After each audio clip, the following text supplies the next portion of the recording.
ఒకప్పుడు కామరూపరాజ్యం అని ఉండేది. ఈ కామరూపరాజ్యం అంతా కూడా ఏనుగుల రాజ్యమే. అప్పట్లో కేవలం మనుషులు మాత్రమే కాదండి, అశ్వాలు, ఏనుగులు ఇట్లా ఇతర జంతువులకు కూడా రాజ్యాలు ఉండేవి. కామరూప రాజ్యాన్ని గజపతి అనే ఒక రాజు పరిపాలించేవాడు. ఆయన భార్య గజరాణి. గజపతికి తన భార్య అంటే ఎంత ప్రేమ అంటే, ఎక్కడ ఆవిడ కందిపోతుందో, ఆవిడకి ఎక్కడైనా ముళ్ళు గుచ్చుకుంటుందో అని చాలా బాధపడిపోయేవాడు. ఆవిడకి ఎన్ని రకాల రక్షణలు చేయాలో అన్ని రకాల రక్షణలు చేసేవాడు. గజపతి గజరాణి ఇరువురు కూడా చాలా సంతోషంగా కాలం గడుపుతూ ఉన్నప్పుడు గజరాణి గర్భవతి అయింది. ఇంకేం గజపతి ఇంట్లో ఒక్కసారిగా సంతోషం వెల్లివిరిసింది. మనకు కాబోయే వారసుడు వచ్చేసాడు, మన రాజ్యాన్ని పాలించే నాయకుడు వచ్చాడని చెప్పి చాలా సంతోషపడ్డాడు. గజరాణి కడుపులో ఉన్న శిశువు ఎంత తెలివైన వాడంటే, అసలు గర్భంలోకి వచ్చిన వెంటనే మొత్తం తాను రాబోయే ప్రకృతి కానీ భూమి కానీ ఏదైతే ఉందో దాన్ని తెలుసుకోవాలన్న ఉత్సాహం చాలా ఎక్కువ. ప్రతిరోజు కూడా తన తల్లిని, అమ్మ ఇదేమిటి నాకు చెప్పు, నేను చూడలేకపోతున్నాను కానీ నువ్వు చూస్తున్నావు కదా నాకు చెప్పు అని అడిగేవాడు. ప్రతిరోజు ఆవిడ కూడా అన్నీ వర్ణించేది. రకరకాల జంతువులను గురించి తన గర్భస్థ శిశువుకి చెప్పింది. పులులు ఎట్లా ఉంటాయి, చిరుతలు ఎట్లా ఉంటాయి, లేదా కోతులు ఎట్లా ఉంటాయి, లేదా కొండముచ్చులు ఎట్లా ఉంటాయి, పాములు ఎట్లా ఉంటాయి, పక్షులు ఎట్లా ఉంటాయి, ఎక్కడెక్కడ ఉంటాయి, ఎన్నాళ్లకు తల్లి కడుపులోంచి బయటకు వస్తాయి, ఎన్నాళ్ళు అవి తల్లిపైన ఆధారపడి ఉంటాయి, స్వతంత్రంగా ఎట్లా జీవించగలుగుతాయి, ఇవన్నీ చెప్తూ వచ్చింది.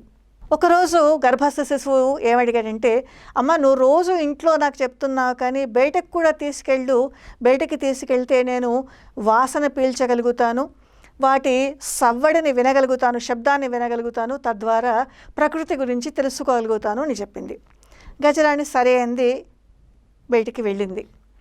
అట్లా కొంత దూరం వెళ్తూ ఉండగా పాపం గజరాణి దారి తప్పిపోయింది.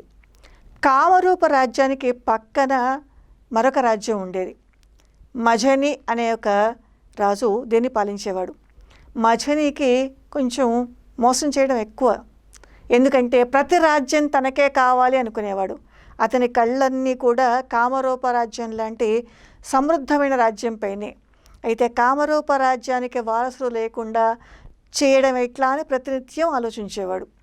దీంతో అతను ఏం చేశాడంటే, తన రాజ్యంలో ఉన్న వాళ్ళకి, మీరు కామరూప రాజ్యం నుంచి ఏ ఏనుగుని కూడా మన రాజ్యంలోకి రానివ్వకండి, తద్వారా వాళ్ళకు కావలసిన కొన్ని వస్తువులు మన దగ్గర నుంచి వెళ్తున్నాయి, అవి ఆగిపోతాయి, అప్పుడు ఆ రాజ్యం బలహీనం అవుతుంది అని చెప్పాడు.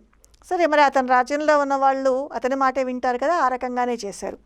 వీళ్ళు ఏం చేశారంటే, రకరకాల పళ్ళు ఏవైనా ఉంటే కనుక తమ రాజ్యపు సరిహద్దులలో ఆ పళ్ళ లోపల విషాహారాన్ని ఏర్పాటు చేసి పెట్టేవారు.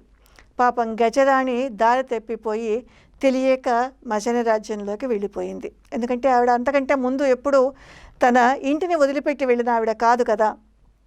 అట్లా వెళ్తూ ఉంటే బాగా ఆకలేసింది. ఆవిడ గర్భస్థ శిశువుకి కూడా ఆకలేసింది. అమ్మ నాకు ఆకలేస్తుంది అంది. అట్లా వెళ్తూ ఉంటే కొన్ని పళ్ళు కనపడ్డాయి. గజరాణి అనుకుంది, ఇవి పళ్ళే కదా, మామూలు పళ్ళే కదా, తింటే నేను నా కడుపులో ఉన్న బిడ్డ ఇద్దరి ఆకలి తీరుతుంది కదా అనుకుని తెలియక అమాయకంగా పాపం ఒక పండుని తిన్నది. దీంతో ఒక్కసారిగా ఆ పండులో మజని రాజ్యం వాళ్ళు పెట్టిన విషం ఏదైతే ఉందో ఆ విషం క్రమక్రమంగా గజరాణి ఒంట్లోకి, గర్భస్థ శిశువు ఒంట్లోకి పాకుతూ వచ్చింది. దీంతో ఒక్కసారిగా గజరాణి, తెల్లగా ఉన్న గజరాణి కాస్త క్రమంగా నీలం రంగులోకి మారిపోతూ వచ్చింది. గర్భస్థ శిశువు, అమ్మ నాకేమేమిటో అయిపోతుంది, నాకేమిటో కళ్ళు తిరుగుతున్నట్టుగా ఉన్నాయి, నేను పడిపోతానేమో అనిపిస్తోంది అని దీనంగా రోధిస్తూ ఉండింది. గజరానికి తెలిసిన ఒకే ఒక మంది ఏమిటంటే, బాగా నీళ్లు తాగితే ఏదైనా సరే కడుపులో కాస్త అజీర్తిగా ఉన్నట్టుగా ఉంటే తగ్గిపోతుందని ఆవిడకి తెలుసు. అందుకని పక్కన ఒక పెద్ద కొలను ఉంటే ఆ కొలంలోకి వెళ్ళింది. కానీ మజని పెట్టిన విషయం ఏమిటంటే, నీళ్లు తాగితే ఎక్కువ అవుతుంది. తద్వారా పాపం గజరాణి, గర్భస్థ శిశువు ఇరువురు కూడా చనిపోయారు. ఈ విషయాన్ని తెలుసుకున్న గజపతికి విపరీతమైన కోపం వచ్చింది. మొత్తం మజని రాజ్యాన్ని అంతా చిన్నాభిన్నం చేసేసాడు. తన చుట్టూతా ఉన్న రాజ్యాలన్నిటిపైకి యుద్ధానికి వెళ్ళాడు. ఆ రాజ్యాలన్నింటినీ తాను స్వాధీనం చేసుకున్నాడు. అంతేకాదు, స్వాధీనం చేసుకున్న తర్వాత చాలా ఖచ్చితంగా ఒక నియమాన్ని తన రాజ్యంలో అమలుపరిచాడు. అదేమిటంటే, ఎవరైనా సరే ఆహార పదార్థాలని ఎట్టి సందర్భంలో కూడా విషతుల్యం చేయకూడదు. అది వాళ్ళంతటా వాళ్ళు చేయడం కానీ, లేకపోతే పర్యావరణాన్ని కలుషితం చేయడం ద్వారా కానీ చేస్తే వాళ్ళకి చాలా తీవ్రమైన శిక్షలు వేశాడు. ఈ రకంగా గజపతి చాలా మేరకు పర్యావరణ కాలుష్యాన్ని తగ్గించాడు. అంతేకాకుండా గజపతి ఏం చేశాడంటే మరొక మంచి పని కూడా చేశాడు. రాజ్యాలన్నింటినీ తను హస్తగతం చేసుకున్న తర్వాత కూడా తిరిగి ఒక అనుమానం వచ్చింది. అదేమిటంటే, నేను ఎన్నాళ్ళు చేయగలుగుతాను, అంచేత మనల్ని మనం రక్షించుకోవడం ఎట్లా? అందుకోసం భగవంతుడి గురించి తపస్సు చేశాడు. ఈ తపస్సుతో ఆయన పొందిన వరం ఏంటంటే, మిగతా ప్రాణులు ఏవైతే ఉన్నాయో వాటన్నిటికంటే కూడా చాలా ఎత్తుగా, చాలా బలంగా ఉండే వరాన్ని పొందాడు.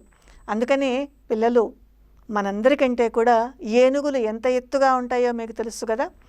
ఏనుగుని ఇంకా ఏ జంతువు కూడా ఓడించలేదు. ఆఖరికి సింహం లాంటివి కూడా ఏనుగుతో పోరాడితే ఓడించలేవు. దానిపైకి లంఘించి అంటే జంప్ చేసి దాని మెదడు పైన గాయం చేస్తేనే, అది కూడా చాలా పెద్ద గాయం అయితేనే ఏనుగు చంపగలుగుతాయి. మరి మనం కూడా గజపతి చేసినట్టుగానే పర్యావరణ కాలుష్యాన్ని, మన మనసులలో ఉన్న విషపుట ఆలోచనలని, మన పరిసరాల్లో ఉన్న విషతుల్యమైన అంశాలని తీసేయడానికి నడుం కడదామా?